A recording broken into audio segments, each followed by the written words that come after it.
Welcome back नाजरीन। इंतहाई अफसोसनाक दो वाक़यात सामने आए हैं और जिसके अंदर हम ये अक्सर बात करते हैं कि जी ताजर बरादरी के आवाज़ भी बन रहे होते हैं, कोशिश कर रहे होते हैं कि उनकी जो मुश्किलात हैं इस प्लेटफॉर्म के ज़रिए जो आला ओहदों पर फाइज हुक्मरान हों या कंसर्न अथॉरिटीज़ हों उन तक पहुँचाएँ।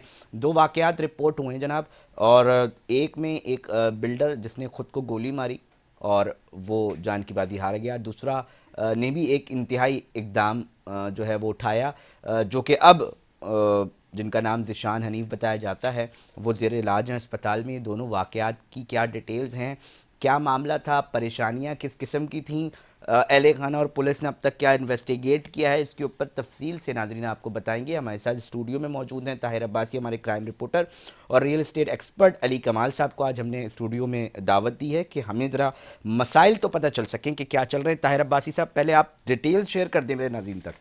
शुक्रिया अली रज़ा साहब। कराची में यूँ तो हम रोज़ाना की बुनियाद पर बताते हैं कि जी माली परेशानियाँ और घरेलू नाचाकियों के बाइस कराची में रोज़ाना की बुनियाद पर ख़ुदकुशी के वाक़यात हम रिपोर्ट करते रहेंगे, लेकिन सूरत हाल कुछ तब्दील हो रही है। शहर का ताकतवर तरीन तबका अब इस ख़तरनाक तरीन इकदाम को अपना रखा है। कराची में ख़ुदकुशी के दो अफसोसनाक जो वाक़यात हैं, उसमें कुछ रोज़ पहले जो है वो बहरिया टाउन से एक लाश मिली थी। ये बिल्डर थे इब्राहिम अब्दुल रऊफ़, ये डिफेंस के ख़याबान राहत के रिहायशी थे और माली मुश्किलात, परेशानियाँ और कारोबार में नुकसान सूरत हाल का बाइस बना। और उसके बाद ये फैमिली से अलहदा होने के बाद जो है वो बहरिया टाउन में तनहा रहने लगे और बिलाखिर उन्होंने जो है वो इन परेशानियों का सामना ना करने पर जो है वो खुद को गोली मारकर ख़ुदकुशी कर ली। 3 दिन बाद इनकी लाश एक अली ब्लॉक से बरामद हुई। पुलिस ने तस्दीक की थी कि माली परेशानियों के बाइस वो फैमिली से जुदा हुए और बाददा उन्होंने इस इक़दाम को अपनाया। साथ ही कल दोपहर मेवा शाह कब्रस्तान है, ये पाक कॉलोनी का इंतहाई अफसोसनाक वाक़या वहाँ भी रिपोर्ट हुआ है। लियारी का बहुत बड़ा बिल्डर है, ये ज़िशान हनीफ मेमन है। इसने अपने वालिद हनीफ मेमन की कब्र पर जाकर और कुछ देर वो वहाँ बैठा और बाद में उसने अपनी लाइसेंस याफ्ता पिस्तौल से ख़ुद की कनपटी पर फायर किया है। हालत इंतहाई तशवीशनाक है। रात गए तक जो अस्पताल ज़राए बता रहे थे वो ये था कि 20% तक चांसेस है, अदरवाइज़ 80% डॉक्टर जवाब दे चुके थे। अब से कुछ देर पहले मेरी अब अस्पताल इंतज़ामिया से बात हुई है तो वो अली ये ज़िशान जो है मेमन उससे मुतालिक अहल खाना को जवाब दे चुके हैं। सूरत हाल ये है कि शहर में जो तामीराती शोबा है वो बहुत शदीद परेशानी और कर्ब में मुब्तला हो चुका है। हम जिस तरह बताते हैं कि माली हालात बुरे हैं और गरीब अगर ख़ुदकुशी करता है तो ये एक छोटा वाक़या इसको हम तस्वुर करते हैं। मैं चाहूँगा कि अली कमाल है, रियल एस्टेट एक्सपर्ट है, मैं आपसे भी ओपिनियन लेना चाहूँगा कि ये मसला वाकई ही कोई एक होता है कि बहुत सारी जगहों पे ये निकलता है कि जी ज़ाती नौइयत की कोई लड़ाई झगड़ा, घरेलू नाचाकी है जिसकी वजह से लोग इस तरह इंतहाई इक़दाम उठाते हैं, ये इस तरह के वाक़यात हो रहे हैं, या आप लोग क्या समझते हैं आपकी कम्युनिटी वाकई में परेशान है, या सिर्फ ये परसेप्शन है? क्योंकि अक्सर कभी शोर किसी चीज़ का चल उठता है तो सारे ही शोर मचाना शुरू कर देते हैं कि यार कोई फ़ायदा मिल जाए या कोई आसानियाँ हो जाए। असल रियल फैक्ट्स क्या है अली कमाल साहब, मैं चाहूँगा कि आप मुझे बताएं। कम्युनिटी वाकई में, पहले तो आपका बुलाने का शुक्रिया, और कम्युनिटी वाकई में बहुत परेशान है। इसमें हमारी बिल्डर कम्युनिटी हो गई और जो भी रियल एस्टेट से वाबस्ता लोग हैं वो आज रियल एस्टेट की जो डाउनफॉल है वो हर एक कोई जानता है कि अगर आप किसी भी प्राइवेट एक सेक्टर की बात करें जो प्राइवेट सोसाइटी है वो तकरीबन 50 से 60% डाउनफॉल में है। और बहुत बड़ा फिगर बता रहे हैं आप, 50 से। जी, बहुत बड़ा फिगर है, बहुत बड़ा फिगर है वो डाउनफॉल में, और उसकी वजह से लोग इन्वेस्टमेंट अपनी नहीं लगाना चाह रहे हैं वहाँ पे। सर ये तो शोबा था जिसके अंदर बताया जाता था कि जी ओवरसीज पाकिस्तानी सबसे ज्यादा इन्वेस्ट ही प्रॉपर्टीज पे करता है क्योंकि फायदा जो है सबसे ज्यादा, और तगड़े नोट कमाते थे बिल्डर हजरात। जी, आज से कुछ साल पहले तक सबसे ज्यादा इन्वेस्टमेंट प्रॉपर्टी के जरिए ही आई, इसमें कोई ढकी छुपी बात नहीं है। लेकिन आज कि कुछ पॉलिटिकल स्टेबिलिटी नहीं है। नहीं, असल एक्चुअल वजूहत क्या है कि ये जो अब बात की जाने लगी है कि जनाब अब गुजारा ही नहीं हो पा रहा, अब तो मुनाफा छोड़ दीजिए, अब नुकसान में भी हम पूरे खड़े नहीं हो पा रहे। ये इसकी सबसे बड़ी अहम वजह यह है कि एक तो पॉलिटिकल स्टेबिलिटी नहीं है और दूसरी वजह यह है कि शरह सूद आपकी बैंकों की बहुत ज्यादा है। अच्छा, अगर आप इंसान बैंक में पैसे रख के नो रिस्क फैक्टर पे, जिस चीज में नुकसान ही नहीं है उसमें पैसे रख के कमा रहा है तो आपके पास कौन पैसे लगाएगा? आपकी चीजों पे या आपकी सोसाइटीज पे पैसे जब ही लगते हैं ना जिसमें प्रॉफिट रेशियो उससे ज्यादा हो, अगर 24 से 24% मार्जिन आपको बैंक दे रहा है तो उसमें तो कोई भी आपके पास पैसे नहीं अच्छा, लगाएगा मैं ना। एक और चीज़ भी जानना चाहूँगा अली कमाल साहब, हाँ। इसके अंदर कितनी सदाकत है कि अब एक और मामला भी है कि जी लोग प्राइवेटली भी जो है ये सूद पर कर्जे दिए जाते हैं और हैवी इसके ऊपर सूद जो है वो चढ़ता रहता है, और उसके बाद हम ये देखते हैं कि बड़ी परेशानियों में दिखाई देते हैं। बहुत सारे ताजिर इस वक्त इस चीज़ का भी शिकार नजर आते हैं। बिल्कुल, जब इंसान, दाराबाजी ये भी एक अहम इशू है अली कमाल साहब। बिल्कुल बिल्कुल, जब एक इंसान को जरूरत पड़ती है पैसों की और उसको ये काम अपना चलता है किस अपना तरह, ये भी अपने बताइएगा। कारोबार का सर्कल चलाने के लिए पैसों की जरूरत होती है और मार्केट में जनरेशन नहीं हो रही होती पैसों की, तो वो प्राइवेट अपने जानने वालों से या जो लोग इन्वेस्टर हजरात हैं उनसे सर इन्वेस्टमेंट ये ले मुनज़्ज़म लेते हैं। तरीके से अली कमाल साहब होता है या बस जनरल एक इन्वेस्टमेंट, ये हम इन्वेस्ट कर दो इतना दे देंगे, या नहीं कोई नहीं, ये मुनज़्ज़म तरीके? मुनज़्ज़म तरीका नहीं है, एक जनरल तरीका होता है, म्यूचुअल अंडरस्टैंडिंग्स होती हैं उसमें, तो उसी पे इन्वेस्टमेंट्स लगती हैं, कोई इसमें मुनज़्ज़म तरीका नहीं है। और उसके अंदर परेशानी का क्या सबब बनता है? अगर आप जिस तरह आप बता रहे हैं कि जी काम ही नहीं हो पा रहा, जनरेट नहीं कर पा अब रहे एक लोग, चीज, तो फिर अब ये सूद तो बढ़ता रहेगा। फिर तो एक्चुअल रकम से एक मिसाल देके अगर हमारे नाज़रीन तक समझा सके कि कोई केस स्टडी आपके सामने आई हो जिसके अंदर इस तरह का कोई मसला बना हो कि एक्चुअल का कीमत रह गई और सूद उससे डबल हो गया हो। ये तो हो गई ना जब आप एक चीज पे प्रॉफिट हो नहीं रहा होगा, रियल एस्टेट में आज इन्वेस्ट नहीं कर रहा, बल्कि रियल एस्टेट जो आज से 2-3 साल पहले प्राइवेट सोसाइटीज की कीमतें थी उसमें 40%, 30% या 50-60% डाउनफॉल है, उसमें आप किसी की इन्वेस्टमेंट लगवा रहे हो तो आप लाजमी सी बात है एक चीज डाउनफॉल में है उसमें आप नफा कैसे दोगे, और आप दूसरे से जब इन्वेस्टमेंट उठाते हो तो नफे का ही उससे वादा करके उठाते हो, तो जब नफा आप दे नहीं सकते तो आहिस्ता आहिस्ता आप उसकी इन्वेस्टमेंट खा रहे हो या उससे ज्यादा अगली बार उठाओगे पैसे कई मार्केट से, तो इस वजह से लोग तबाही की खुदकुशियों के तरफ जा रहे हैं, मामलात खुदकुशी की रिपोर्ट। लोग प्रेशराइज करते हैं कि अब हमें नफा भी दो और हमारा पैसा भी वापस करो, तो वो लोग खुदकुशियों की तरफ जाते हैं। अभी सूरत हाल क्या देख रहे हैं कि मतलब अगर हम जनरल लेवल पे बात करना चाहें कि इस वक्त बिल्डर कम्युनिटीज़ आपस में क्या बात कर रही हैं, आपके जो क्लाइंट्स हैं वो आपसे क्या डिमांड्स और क्या रिक्वेस्ट कर रहे हैं इस वक्त, एक परसेप्शन जिसके ऊपर हम बात कर रहे हैं आज इधर बैठ के, उसकी रियलिटी, रियल ग्राउंड्स क्या है, हम चाहेंगे अली कमाल साहब बात करें कि आपस में लोगों की गुफ्तगू क्या चल रही है, बिल्डर की बिल्डर से, बिल्डर की क्लाइंट से, क्लाइंट्स मासेस के अंदर क्या जा रहे हैं, ओवरसीज़ क्या कह रहे हैं, थोड़ा सा इसके ऊपर भी कॉमेंट करें। सर ओवरसीज क्लाइंट तो हमारे पाकिस्तान पे अभी एतबार ही नहीं करना चाह रहे, कि उनको लग रहा है कि पाकिस्तान में इन्वेस्टमेंट करना फजूल है, उनसे अगर बात करो तो वो कहते हैं कि आपके पॉलिटिकल इतने मामलात आपके इतने गड़बड़ हैं कि उनको तो शायद अल्लाह ना करे कि ऐसा हो और ऐसा कोई चीज़ हो कि वो समझते हैं हमारा मुल्क डिफॉल्ट कर चुका है। ओके, ये परसेप्शन है, ये परसेप्शन है ओवरसीज क्लाइंट पे, और वो इस वजह से 1 रुपए की इन्वेस्टमेंट यहाँ पे करना नहीं चाह रहा है और इसी वजह से लोकल क्लाइंट भी नहीं कर रहा। अच्छा, ओवरसीज़ पाकिस्तानी की आपने बात की तो मामला ये दिखाई देता है कि देखें जहाँ करेंसी रेट बहुत चेंज है, फ़ायदा ही होता है जब भी वो जनरल लेवल पर इधर आकर अपनी जो भी इन्वेस्टमेंट्स करते हैं, तो ये एक परसेप्शन के ऊपर काम हो रहा है अगर, तो इस परसेप्शन को कैसे ख़त्म किया जा सकता है, क्योंकि रियल ग्राउंड्स के अंदर कहीं ना कहीं बेहतरी तो होती है ना, मुसीबत के साथ नहीं निकाली जा सकती है, तो अब ये सोच लेना कि बिल्कुल नाउमीदी की सूरत हाल इख्तियार करना, ये क्यों हो रहा है, ये एक हॉरिबल चीज़ है अली कमाल साहब। आपकी एक बड़ी मजेदार बात कि करेंसी रेट का फर्क, आज से 3 साल पहले जो चीज़ अगर किसी इंसान ने 1 करोड़ रुपए की उठाई थी या वहाँ पे जब डॉलर था यानी 200 रुपए, उसने 2 करोड़ रुपए की चीज़ उठाई, तो आज डॉलर का रेट 280 रुपए है और उसकी चीज़ का जो 2 करोड़ की उठाई थी वो 1.25 करोड़ रुपए पे आ गई है। तो वो कहता है, जो बाहर बैठा हुआ है वो कहता है मैं तो दोनों तरफ से मार खा गया, मेरा डॉलर भी बढ़ गया, अगर मैं करेंसी अपने पास रखता, और आज का मार्केट रेट देखा जाए तो उस चीज का 1.25 करोड़ रुपए है। अली कमाल साहब सोल्यूशन क्या है, किस तरह बिल्डर्स ये कहने पे मजबूर हो? अब देखें ना, सरकार, हमने कुछ अर्से पहले भी प्रोग्राम किया था जिसके अंदर हमने टैक्सेशन की बात की थी, सरकार का पैसा नहीं है सरकार चलाने के लिए, वो टैक्सेशन लगाते, तमाम बिल्डर्स कम्युनिटी जो है एहतजाज करते दिखाई देती है।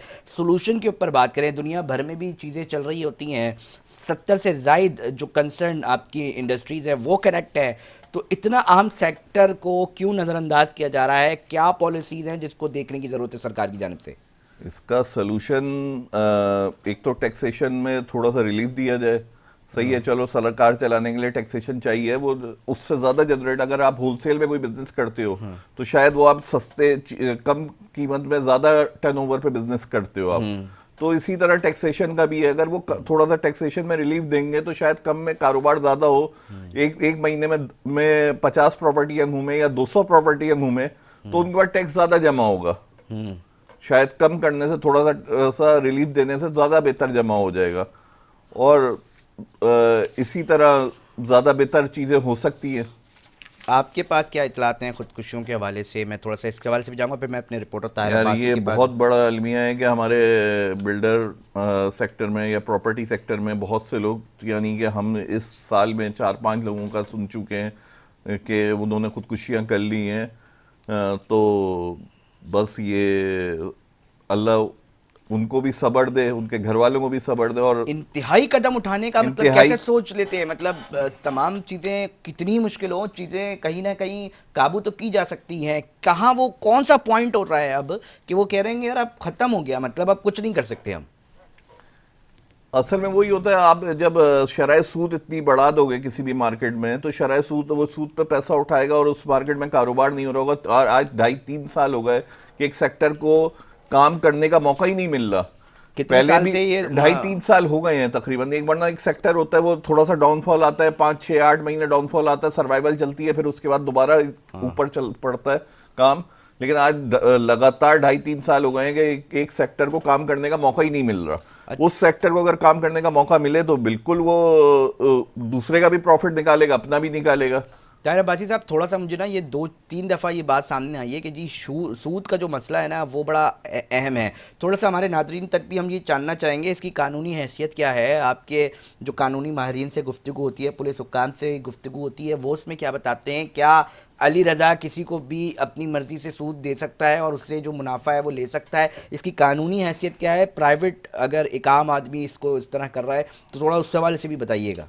अलीगढ़ साहब, प्राइवेट सतह पर सूद की मद में पैसे लेना एक जुर्म है और सिंध हुकूमत इस पर कानून साजी कर चुकी है। बाकायदा अब कराची में प्राइवेट लोन एक्ट के तहत मुकदमात दर्ज हो रहे हैं। सूद, अगर आपने किसी से सूद पर रकम ली है और अगर आप उसको पैसे नहीं दे पा रहे हैं, उसके लिए अब कानून के दरवाजे आपके लिए खोल दिए गए हैं। आप पुलिस से रब्ता करें, दरख्वास्त जमा कराएं, शवाहिद दें, आपका मुकदमा दर्ज होगा। अदालत भी इस पर बहुत सख्त एक्शन ले रही है।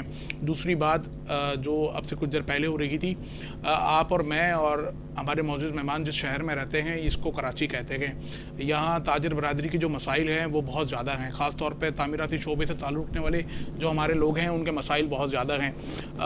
जैसे हम बात कर रहे हैं कि ये बिल्डर क्यों खुदकुशी कर रहा है, ये शहर का ताकतवर तरीन तबका कहलाता है। आबाद बार बार डीजी रेंजर से, IGSN से और सूबाई हुकूमत से ये मुतालबा करता रखा गया कि हमारी ज़ाती ज़मीनों पर कब्जा हो रखा गया है, इसे नहीं छुड़वाया जा सकता। आबाद बार बार कह रखा गया है कि हमारे लोग कानूनी गैर कानूनी जबरन भत्ता दे रखे गए, ये अब तक नहीं थमा जा सका।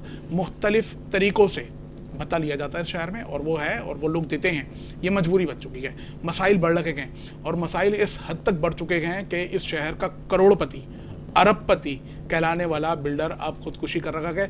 कल वाला जो मेवाशाह कब्रस्तान का जो वाक़या है वो कल रात से हम उस वाक़े पर बात कर रखे हैं। ज़ीशान एक बहुत बड़ी फैमिली से ताल्लुक़ रखता था, लियारी में इनका एक बहुत बड़ा नाम था। ये जो हनीफ बिल्डर है ये लियारी में एक बहुत बड़ा नाम रखते थे, मेमन कम्युनिटी में इनका एक बहुत बड़ा नाम था। ज़ीशान उस घर का वाहिद कफील था। हनीफ साहब कुछ अरसा पहले इंतकाल कर गए थे, पूरा कारोबार ज़ीशान देख रखा था। अब ज़ीशान के इस इक़दाम के बाद ये समझे कि ना कि ये कंपनी तबाह हो जाएगी बल्कि बहुत सारे लोग बेरोजगार हो जाएंगे और बराह रास्त और बहुत सारे लोगों की सरमायाकारी और बहुत सारी ताराबाजी है। अली कमाल साहब, एक और सवाल जो है ना वो डिस्कशन में आ रहा है इन्हीं तमाम गुफ्तगू के बाद जो नताइज निकल रहे हैं, फिर बिल्डर कम्युनिटी और दीगर ताजर जो रहनुमा हमारे पास आ रहे होते हैं, बात हो रही होती है, वो कहते हैं यार हमारे पास ऑप्शन है जनाब, फिर अगर हमें इधर माहौल वो नहीं मिल रहा ना साजगार, तो हम देखेंगे कोई अड़ोस पड़ोस कहीं आगे पीछे जाके वो जाएंगे, वहाँ अपना सरमाया वहाँ पर शिफ्ट करेंगे और वहाँ पर कुछ ना कुछ 2 रुपये कमा लेंगे। इस परसेप्शन को लेकर कितने आपकी कम्युनिटी के अंदर बात हो रही है? थोड़ा सा इसके ऊपर भी कमेंट कर दें। बहुत हो रही है इस बारे में बहुत क्या हो रही है। आज से 2.5-3 साल से लोग शिफ्ट हो रहे हैं, दुबई शिफ्ट होकर उन्होंने सरमायाकारी अपनी करी है और उन्होंने अच्छे नफ़े कमाए हैं लोगों ने। गवादर जा रहे नहीं, गवादर तो अभी खैर खुद बैठा हुआ है, लेकिन पाकिस्तान में मौका है कि बहुत नीचे रेट है, इसको बहुत जल्दी से ऊपर आप ले जा सकते हो, चीजों को, लेकिन आज फिर भी लोगों का एक यकीन और जो एतबार होता है, एक कारोबार में सबसे ज्यादा जो फैक्टर होता है वो एतबार का होता है। अगर उसको एतबार ही नहीं है यहाँ पे नहीं अली इन्वेस्टमेंट कमाल करने साहब, में। मुझे एक सवाल सीधी सी बिल्कुल एक नॉर्मल सवाल उठता है ताहिर अब्बासी साहब। सरकार अपनी, आपका अपना मुल्क, आपकी तमाम दोस्त अहबाब यहाँ पर, उसके बावजूद आप अपने मुल्क में अपने आप को सिक्योर महफूज नहीं कर रहे, अपने सरमाए को सिक्योर महफूज नहीं कर रहे, जहाँ पर ना सरकार आपकी, ना इतना एक हल्का अहबाब, ना आपने वहाँ पर परवरिश की हो, पैदाइश हो, और वहाँ पर जाकर आप अपने सरमाए को बहुत ही महफूज तस्वुर कर रहे हो। तो इसकी बुनियादी चीज़ें क्या है अली कमाल साहब कि इतना बड़ा फ़र्क ना? भाई वो गवर्नमेंट आपको, दुबई गवर्नमेंट एक सहूलत दे रही है चीजों में, काम में, और आपको महफूज कर रही है आपके सरमाए को। यहाँ पे कौन सा यहाँ पे नहीं कर रहे हैं ना महफूज। वो लोग कह रहे हैं भाई इधर लोग इतना किडनैप हो रहे हैं, अच्छे तरीके से अगर जो है खुदकुशी कर रहे हैं तो रहे, माहौल दे लोग, तो रहे। खुदकुशी कर रहे हैं और लोग किडनैप हो रहे हैं, तो यहाँ पे अच्छा माहौल नहीं है ना। चलते फिरते अगर रोड पे चलते हुए आपसे मोबाइल छीनने कोई आता है, लाख रुपए का या 50,000 का या 20,000 का भी मोबाइल होता है और गोली मार देता है, तो इसका मतलब है आप नहीं दे पा रहे सिक्योरिटी। आप सिक्योरिटी दो, लोगों को ट्रस्ट पैदा करो।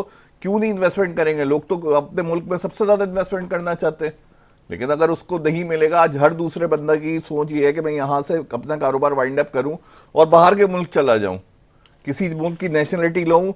और ये हमारे ही हुक्मरानों ने सिखाया है कि दोहरी नेशनलिटियां रखो।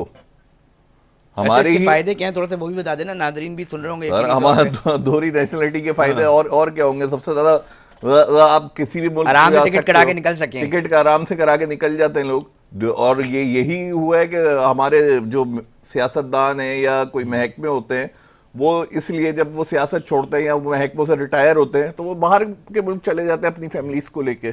तो ये उन्होंने सिखाया, जिसके पास पैसा है वो यही कह रहा है कि यहाँ पे हम अपना पैसा लगा के अपनी जान का भी रिस्क लें, माल का भी रिस्क लें, और किसी चीज की सिक्योरिटी, हमारे बच्चों की भी सिक्योरिटी नहीं है, तो फिर उससे बेहतर हम अपना इन्वेस्टमेंट को इकट्ठा करें और बाहर ये चले जो जाएं। सोच है कितने फीसद तबके की होगी? 2%, 3%, 4%? नहीं अली साहब, मैं समझता ताहिर हूं भाई कि- साहब, मैं मैं 2% मैं समझता हूँ कि हमारा तालिब इल्म सोचता है कि मैंने मैं बाहर तो जाके आपको पढ़ना पता है, है, सादा सा मैंने आदमी बाहर हूं, जाके जानने की पढ़ना कोशिश करता है। हूं। हमारा एक मजदूर कहता है मैंने बाहर जाके नौकरी करनी है। हमारा बड़ा सेक्टर का सनतकार, ताजिर, बिल्डर और वकला तक हमारे चाहते हैं कि हम बाहर जाके अपना काम करें। हमारे शहर का इस वक्त हाल यह है कि 82 से ज़ायद लोग डकैती मुदाद में मारे जा चुके हैं। जिस तरह अभी मौजूद मेहमान बता रहे 45,000 वारदातें हैं। आपका कराची फॉरनर जब कराची आता है, एयरपोर्ट से वो बाहर आता है, शारा फैसल से उसकी रैकेट शुरू हो जाती है, वो घर की दहलीज पे लुट जाता है। और ये रोजाना की बुनियाद पर इस पे हमारी करोला गैंग गाड़ियां काम कर रही हैं। पुलिस इस पुलिस की नहीं है करोला गैंग, ये भी क्लियर चैलेंज कर है देना सर, उनके। बहुत चैलेंज है पुलिस के लिए। मुल्जिमान है, मुल्जिमान शमसी सोसाइटी उसके एतराफ में, शारे फैसल, इस तरह अजीज की- भट्टी, गुलशन इकबाल, डिफेंस। आप एयरपोर्ट से बाहर निकलेंगे, फॉरनर्स की फ्लाइट से मुतालिक डिटेल पैसेंजर की उन गैंग्स के पास होती है। उनको बाकायदा घर तक पहुंचते ही 3-3, 2-2 गाड़ियों में आके लूट के ले अब जाते हैं। ताहिर अब्बासी साहब, मैं अली कमाल की तरफ भी आता हूँ। अली कमाल साहब, अब मुझे इतनी सी बात बताएं। एक परसेप्शन और एक किसी का ये भी कहना है कि जनाब इस शहर के अंदर ना माफियाज जो है ना वो ज़्यादा ताकतवर हैं। इस शहर के अंदर जो निज़ाम है, करप्ट निज़ाम है, वो माफियाज को ज़्यादा सूट और सपोर्ट करता दिखाई देता है। इस हवाले से जो सीधा काम करने जाएगा या करेगा तो उसको बड़े मसाइल का सामना करना पड़ेगा। आप भी कारोबारी शख्सियत हैं, मैं आपसे सोच के हिसाब से जानना चाह रहा हूँ, आपकी क्या राय है? हो सकता है आप मुझसे इख्तलाफ करते हो। नहीं, ये आपने बिल्कुल सही कहा कि माफियास हैं हमारे शहर में, जो उनके साथ रह के या उनको पैसे देते हुए काम करते हैं, उनका काम ज़्यादा सही हो जाता है या उनके काम के नीचे पहिए लग जाते हैं। हाँ। सही है, वो 2 छतें और भी ज़्यादा डाल देते हैं, तो वो ये सारे मामलात हैं। लेकिन अभी तो जो लीगल छतें उन पे भी नहीं माल बिक रहा ना। हाँ। तो उन पे तो बिके, माफियास पे तो हम फिर बाद में आएंगे कि कारोबार चल रहा है, माफियास का भी चल रहा है कारोबार। परेशान किया हुआ उन्होंने, कब्जे करे हुए, ये सारी चीजें, ये एक अलग पूरी बहस है। एक और सवाल है, बहुत सारे लोग आपकी बिल्डर कम्युनिटीज़ के पास आते ही हैं, अपना जमा कराते हैं। ताहिर अब्बासी साहब, ये भी तो बड़ा मसला है, उनकी इन्वेस्टमेंट जो वो कर रहे होते हैं अपना पूरी जमा पूंजी लगाकर, पता चलता है जनाब ये तो बन ही नहीं रहा, पता चलता है जनाब ये तो घर ही नहीं मिलेगा। ये इन केसेस को कैसे बचाया जाए, इससे आवाम को कैसे परेशानी से निकाला जाए? अली कमाल साहब, ये भी तो एक बहुत बड़ा इशू है। बिल्कुल, ये बहुत बड़ा इशू है। ये आप बिल्डर की प्रोफाइल देखा करें कि किसके पास इन्वेस्टमेंट कर रहे हैं, किसके पास नहीं कर रहा है। असल में हमारे जो अवाम है वो भी तो एक लालची है कि उसे जो एक सस्ता बताता है, कहता है जो 1 करोड़ की चीज़ है तुम्हें 50 लाख में दूंगा, उसके बाद जाके वो बुक करा देता है। ऑनलाइन आप सिंध बिल्डिंग कंट्रोल अथॉरिटी की वेबसाइट पे जाके उसकी लीज और उसके उनकी प्रोजेक्ट तमाम डॉक्यूमेंटेशन भी चेक कर सकते हैं। अली कमाल साहब, आखिरी टाइम बड़ा बड़ा शॉर्ट है, कोई हल नज़र आ रहा है?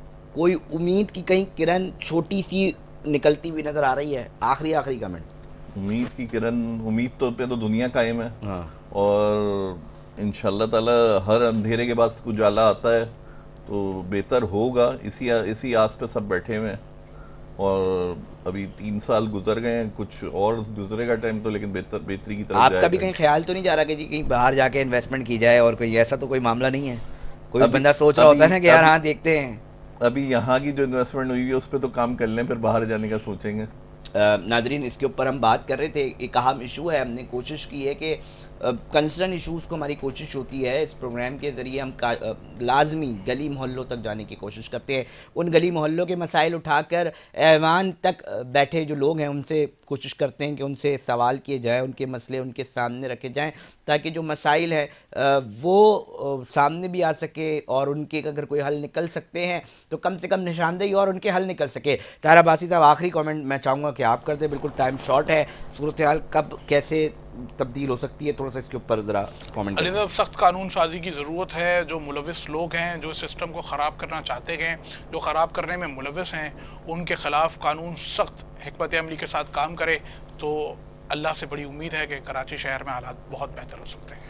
नाज़रीन, उम्मीद पे दुनिया कायम है, जिस तरह अली कमाल साहब भी फरमा रहे थे और ताहिर अब्बासी साहब भी कह रहे थे कि हालात मुमकिन और बेहतर बन सकते हैं। ज़रूरत इस अमर की है कि ऐसी पॉलिसीज़ लाई जाएँ जिससे जो ताजिर बरादरी है वो अपने आप को यहाँ पर महफूज तसव्वुर करे। साथ साथ जो एक परसेप्शन है, जो आवाम है, जब वो घर से बाहर निकले तो उनको एहसास तहफ़्फ़ुज़ जो है उसका एहसास हो। और मामला ये है कि अफसोस के साथ ये कहना पड़ता है कि मुख्तलिफ वारदातें मतलब कराची के अंदर जिस तरह रिपोर्ट हो रही होती हैं, CPLC का रिकॉर्ड हमारे जो साफ़ी दोस्त हैं वो भी शेयर कर रहे होते हैं, तो वो हौलनाक जब रिपोर्ट्स आती हैं तो उसके ऊपर भी एक मामला ये बात की जाती है कि जनाब कि ये तो वो रिपोर्ट है जो रिपोर्ट हो गई, ऐसी भी कई वारदातें और ऐसे भी कई मसाइल हैं, हो रहे होते हैं, चल रहे होते हैं, हो चुके होते हैं, जो रिपोर्ट तक नहीं होते। वो रिपोर्ट हो जाए तो मीडिया तक नहीं पहुंच पाते, वो मंजर पे नहीं आ पाते। तो ऐसे बहुत सारे मसाइल के हल के लिए ज़रूरत है कि बेहतर इक़दामात जो हैं वो उठाए जाएँ, ऐसी पॉलिसीज़ उठाई जाएँ। इस प्रोग्राम का सिर्फ ये मकसद था कि इश्यूज़ हैं उसको हल करना है। लोग आपकी तरफ देख रहे हैं, सरकारी लोगों की तरफ देख रहे हैं कि खुदा के लिए कर दें। लोग अपने वतन से भी मोहब्बत करते हैं, इधर ही रहकर काम करना चाहते हैं, मगर मजबूर इतना किया जा रहा है कि यहाँ से बाहर जाने पर मजबूर हो रहे हैं। नादरीन, प्रोग्राम का वक्त इख्तिताम की तरफ पहुँच चुका है। अपने मेज़बान अली रज़ा को दीजिए इजाज़त। हम फिर हाजिर होंगे। अपना बहुत ख्याल रखिएगा। अल्लाह निगहबान।